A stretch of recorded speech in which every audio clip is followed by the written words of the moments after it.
Hey everyone, it's Alex Morkate with Real Estate Shorts. In this episode, we're going to cover leasing commissions, what they are, why they even exist, different ways in which you can calculate them, and some of the ways in which they are structured and paid out by the owner to that third party. Let's get started. So let's kick off with what are they? So a leasing commission is an amount that's paid to a third party for helping an owner identify and or negotiate a lease with a new tenant. And I think this is a really important form of compensation between a critical member of the commercial real estate community.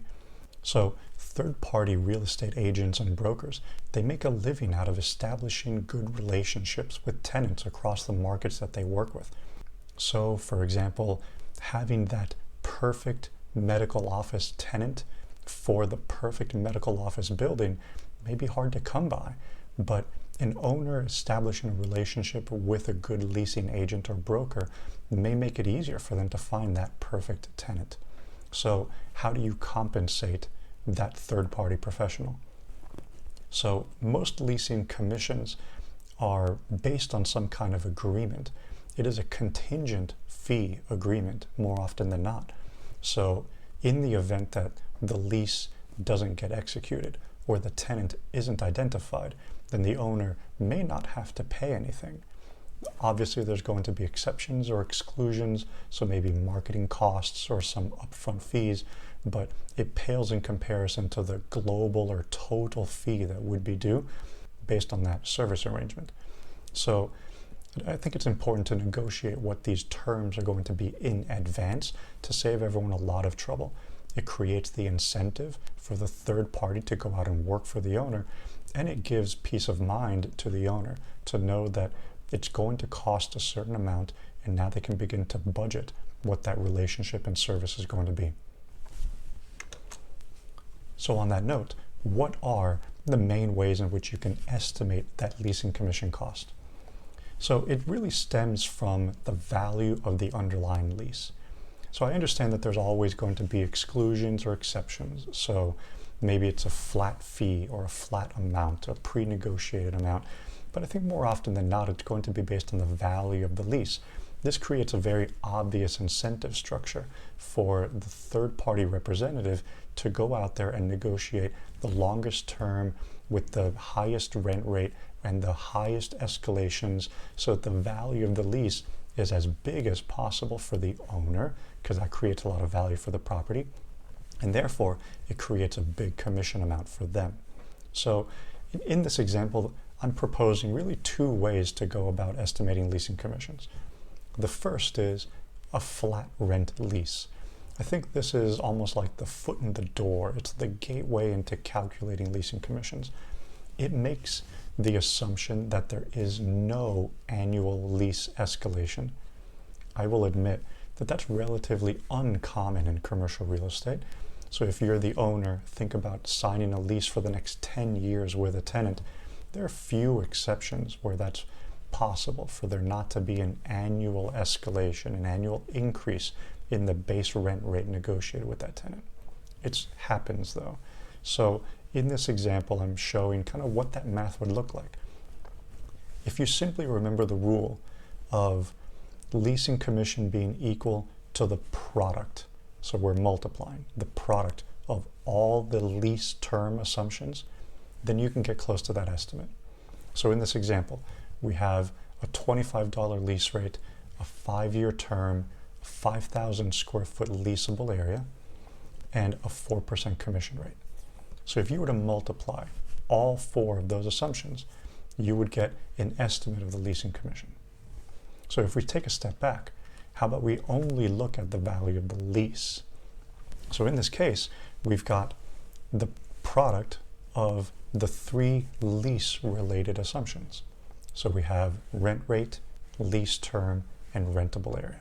So if we were to multiply all of them, what we're effectively doing is saying, what is the estimated total cumulative collections that the owner can come to expect to receive from that given tenant over the life of the lease?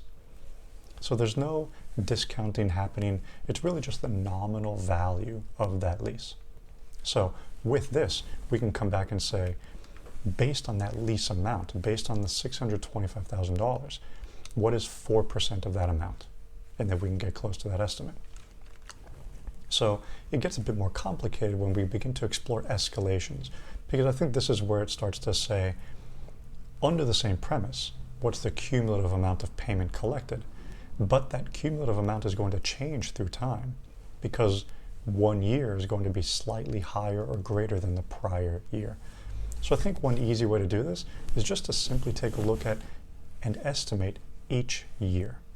So if we take a look at the exact same lease here, $25, 5-year term, 5,000 square feet, however, it's growing at 3% annually, then we can perform the math accordingly, add them all up, and then multiply our way through to estimate commissions. So it starts at the $25 times the 5,000 square feet, and then the next year is 3% more than that prior amount, and so on, and so on, and so on. So as you'll see, every subsequent year is 3% more than the prior year, and we'll add them all up, just like we kind of did implicitly in that prior example for flat rent, and then we can come up with that lease value. The commission is going to be the 4% times that lease value. So this is kind of like the longhand way to go about it. It's just the sum of all the estimated payments. The next one is to look at this and say, if you are familiar with some of the underlying finance principles here, this is effectively the value of a growing annuity. So we can estimate the future value of the growing annuity. And so there's a formula that can help us get there. I understand that this formula looks a little gnarly, and so I wrote out kind of in plain English what that assumption structure or syntax would look like. So if we have the formula for the growing annuity in place, and it's really just plug and play with each one of the lease terms to estimate what that amount could be.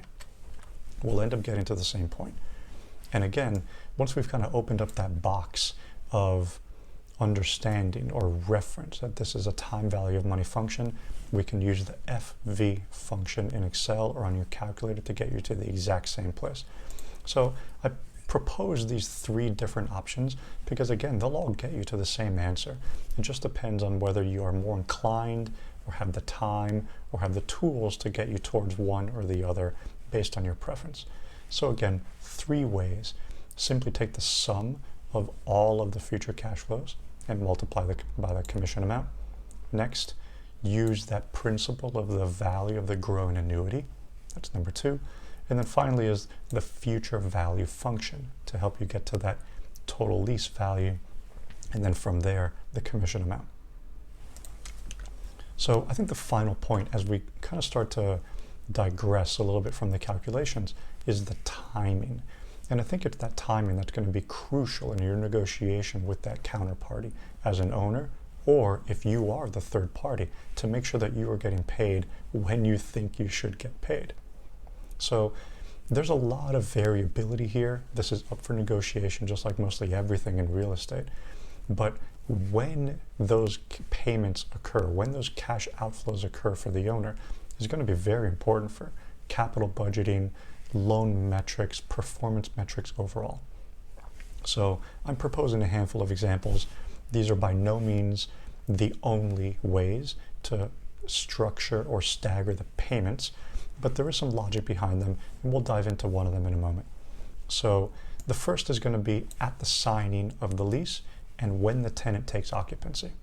So for example, when both parties come to term, tenant and owner, they'll both execute the lease and they'll sign. That could be one milestone for payment. The next could be when the tenant actually takes occupancy of the space.